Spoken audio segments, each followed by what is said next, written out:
अस्सलाम वालेकुम बच्चों। आज की जो हमारी वीडियो है वो है पाई से रिलेटेड।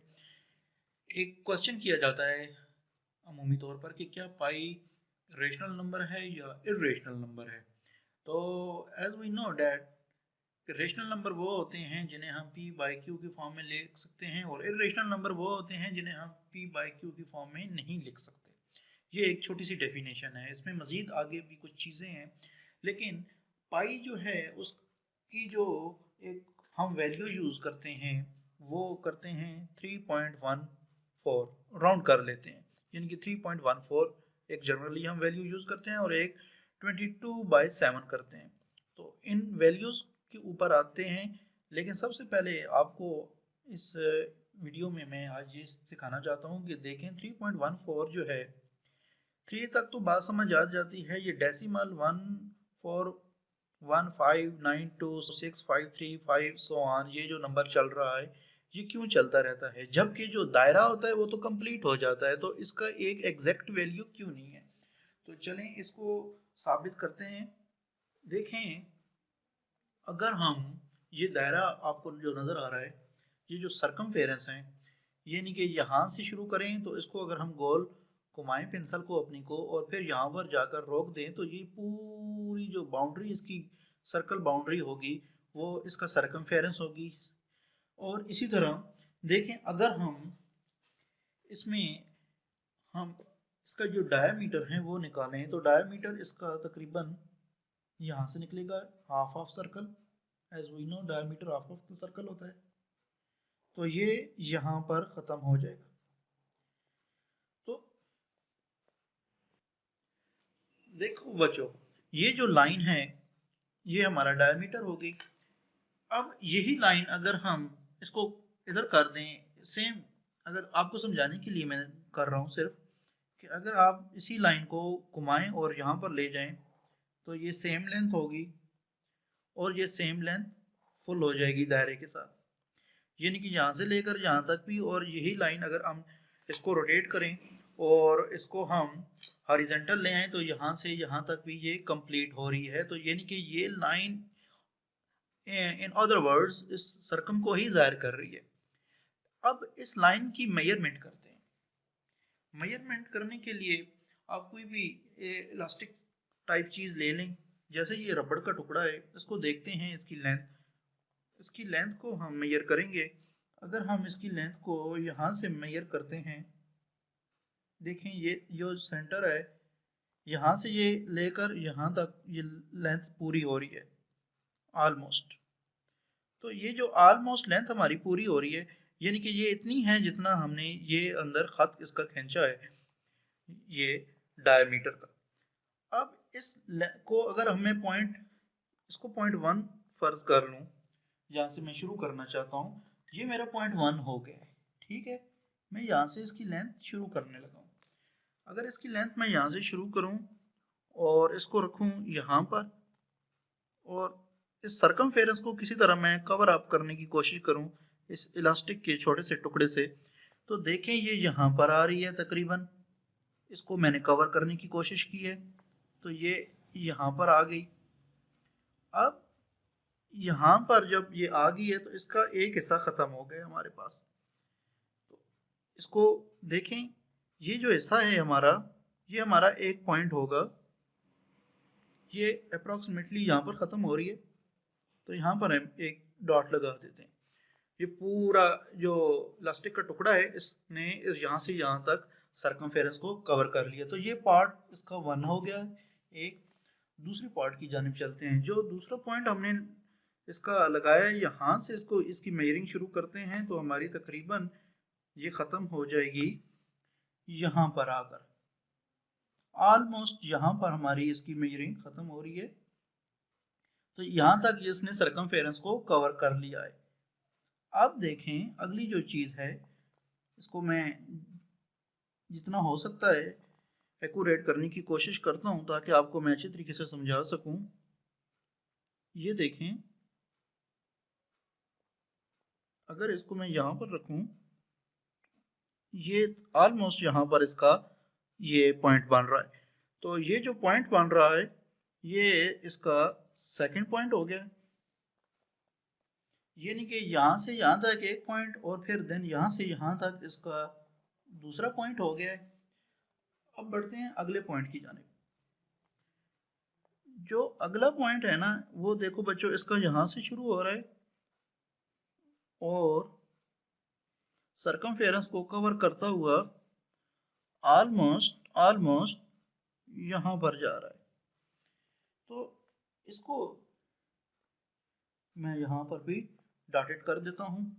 तो ये देखें, ये यहाँ तक ही कवर कर रहा है तकरीबन अपना सरकमफेरेंस, ये इलास्टिक का छोटा सा टुकड़ा। ये देखें, अब ये हिस्सा इसने कवर किया है ना, इसको हम हटा देते हैं, टुकड़े को यहाँ पर लिख देते हैं 3। अब देखें ये बीच में थोड़ी सी खला रह गई है, स्पेस रह गई है। ये जो जगह है ना, ये जो जगह बनी है, ये यहाँ से यहाँ तक तकरीबन, ठीक है। इसको जूम करेंगे ना अगर आप, तो ये और बड़ी हो जाएगी, फिर जूम करेंगे और बड़ी हो जाएगी जगह। अब फिर इलास्टिक का वो टुकड़ा उठाते हैं, देखें इसकी मेजरमेंट बिल्कुल इतनी ही थी जितनी कि हमने डायमीटर का ये खत खींचा था अंदर। अब ये अगर हम इस सरकमफेरेंस के ऊपर रखेंगे तो ये 3 हिस्से तो इसके पूरे आ गए, लेकिन होना यही चाहिए था कि ये यहाँ तक चला जाता। ये तीसरा हिस्सा था, ये यहाँ पे ख़त्म ना होता, यहाँ से शुरू होता तो यहाँ पर चला जाता, यानी कि यहाँ से शुरू होता तो यहाँ पर पूरा हो जाता, क्योंकि ये एग्जैक्ट इतनी ही है जितना हमारा ये अंदर का ये खत खींचा गया है डायमीटर का। अब देखें जो हमने वैल्यू पढ़ी है वो है, हम जानते हैं कि पाई की वैल्यू क्या होती है। पाई वी नो, पाई की वैल्यू यही होती है, पाई इज इक्वल टू 3.14। 2 भी कर लेते हैं इसको और 5 भी कंसिडर कर लेते हैं, लेकिन ज़्यादातर यही चलती है। अब ये 0 पॉइंट, यानी कि इसको अलग में लिख लेता हूँ, चले 0.14 ये वो हिस्सा है जो हमने अभी साबित करके आपको दिया है यहाँ पर। ये है 0.14 पार्ट, और इससे पीछे जो है ना ये तो 3 हो जाता है, यहाँ तक तो 3 है, लेकिन आगे ये वाला जो हिस्सा है ये है 0.14। अगर इसको मजीद जूम करोगे ना आप, तो 0.14 को इधर एडजस्ट करने की कोशिश करोगे तो फिर भी यहाँ पर इन बिटवीन इस पॉइंट के और इस पॉइंट के यहाँ एक छोटा सा स्पॉट रह जाएगा, इसको फिल करोगे फिर 0.14 फिर रह जाएगा जूम। तो ये करते जाएंगे, ये नहीं होगा। ये गुज़िश्ता 3000 साल से साइंटिस्ट कर रहे हैं, लेकिन इसका कोई एक पक्की अथेंटिक और कोई इसकी एक्यूरेट वैल्यू जो होती है ना वो नहीं हो सकी। इससे पहले जो तहजीबें गुजरी हैं, यूनानी तहजीब हो गई, ठीक है, इसी तरह इजिप्ट हो गए लोग, इजिप्ट के लोग जो थे उन्होंने भी इसको ट्राई की है फाइंड आउट करने की। तो उनका अप्रॉक्सली यही है कि वो 2 वैल्यूज़ के नतीजे पर पहुंचे हैं, 3.145 और ये वाली, और फिर ये वाली, तो दोनों ये एक ही जैसी हैं। तो लेकिन इसकी एग्जैक्ट वैल्यू नहीं है। अगर एग्जैक्ट मेजरमेंट आप कहें कि इसकी एक दायरे की मेजरमेंट होगी तो वो नहीं है, तो इसीलिए हम इसको कहते हैं 3.14 सो ऑन। ये चलता रहता है, यानी कि अगर इसको आप मजीद जूम करके इसके अंदर ये डालोगे इसकी वैल्यू फिर और कमी हो जाएगी, फिर ये मतलब चलती रहेगी, ये ख़त्म नहीं होगी। तो इसलिए इसकी एक आइडिया के तौर पर एक इसकी अप्रॉक्स जो वैल्यू है वो ले ली है 3.14592 सो ऑन। अब एक क्वेश्चन और होता है, ये तो कंफ्यूजन आपकी दूर होगी उम्मीद है। एक और क्वेश्चन है कि क्या पाई रेशनल नंबर है या इर्रेशनल नंबर है। अगर हम बात करें 22/7 की 22/7, तो ये जो पाई की वैल्यू है अप्रॉक्सली ये ओवर है, तो ये फिर पाई तो रेशनल नंबर हो गया, क्योंकि रेशनल नंबर की जो डेफिनेशन है वो यही है कि पाई जो होता है, जो रेशनल नंबर जो होता है वो पी बाई क्यू की फॉर्म में लिखा जाता है। तो अगर ये पी है तो ये क्यू है और बीच में ओवर है, तो ये है हमारे पास रेशनल नंबर है। लेकिन बच्चों आपको मैं बता दूं, जो पाई होता है ना, पाई वो एक इर्रेशनल नंबर है। इर्रेशनल जो नंबर है वो नंबर कैसे है, देखें रेशनल नंबर क्या होता है। रेशनल नंबर वो होता है जो रिपीटेड हो, ठीक है, और जो नॉन रिपीटेड हो वो इर्रेशनल नंबर होता है। इसकी ये भी एक डेफिनेशन है रेशनल और इर्रेशनल की अगर वर्सेस की जाए। अभी अगर आप बात करेंगे ना पाई 22/7 की, तो 22/7 को अगर जहन में रख के आप इसको कहेंगे कि ये रेशनल नंबर है या इरेशनल नंबर है, तो as according to this value of circumference, ये जो सर्कल की ये वैल्यू है ना, ये रेशनल नंबर है। एक वजह तो ये है कि ये 22/7 है, ठीक है। दूसरी वजह एक और भी है, देखें अब जब इसको कैलकुलेटर पे कैलकुलेट करोगे तो आपकी वैल्यू आएगी 3.142587 एंड देन 142857। तो यहाँ से यहाँ तक देखें आप, ये रिपीट हो रहा है, और इसी तरह यहाँ से लेकर यहाँ तक भी ये फिर से रिपीट होना शुरू हो गया, एंड सो ऑन, ये रिपीट होता रहेगा, ठीक है, इसका कोई नहीं होगा। तो इसको हम कह सकते हैं समवट कि ये जो वैल्यू है अप्रोक्सीमेटली 22/7 है, तो ये चलती रहेगी। ये आज के जदीद साइंसी दौर में, डिजिटलाइज दौर में, ट्रिलियन टाइम इसको अगर आप कैलकुलेट करेंगे सुपर कंप्यूटर की मदद से, तो ये चलती रहेगी, ये ख़त्म नहीं होगी, ये चलती रहेगी, ये इसका कोई एंड नहीं है। और बात कर रहे थे रेशनल और इरेशनल की, तो फिर तो ये हो गई हमारी रेशनल। इरेशनल ज़्यादा, इरेशनल इसलिए है कि ज़्यादा ऑथेंटिक ये समझी जाती है। पाई जो है ना, इसकी जो वैल्यू है 3.14 हम यूज़ करते हैं इंस्टेड ऑफ 22/7। तो ये जो वैल्यू है 3.14, ये जो वैल्यू है ये है हमारी नॉन रिपीटिंग। नॉन रिपीटिंग है। दूसरा ये है कि इसके अंदर देखिए कोई ओवर वगैरह भी नहीं आ सकता, तो इसको हम कह सकते हैं कि ये हमारा इरेशनल है।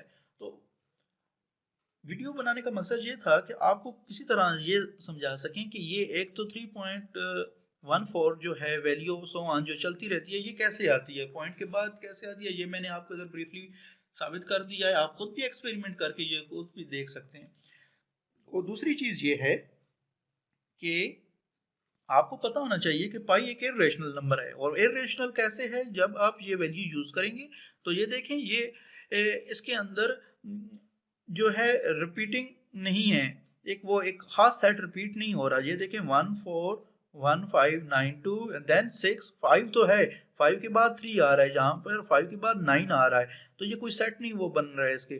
तो ये जो डिजिट्स हैं ये हर दफ़ा नए डिजिट्स घूम घूम कर फिर से नए आ रहे हैं, लेकिन ये एक खास सीक्वेंस के साथ रिपीट नहीं हो रहे जैसे कि यहाँ पर हो रहे हैं 1 4 2 8 5 7 1 4 2 8 5 7 सो ऑन। सो ये भी सो ऑन है, ये भी सो ऑन है।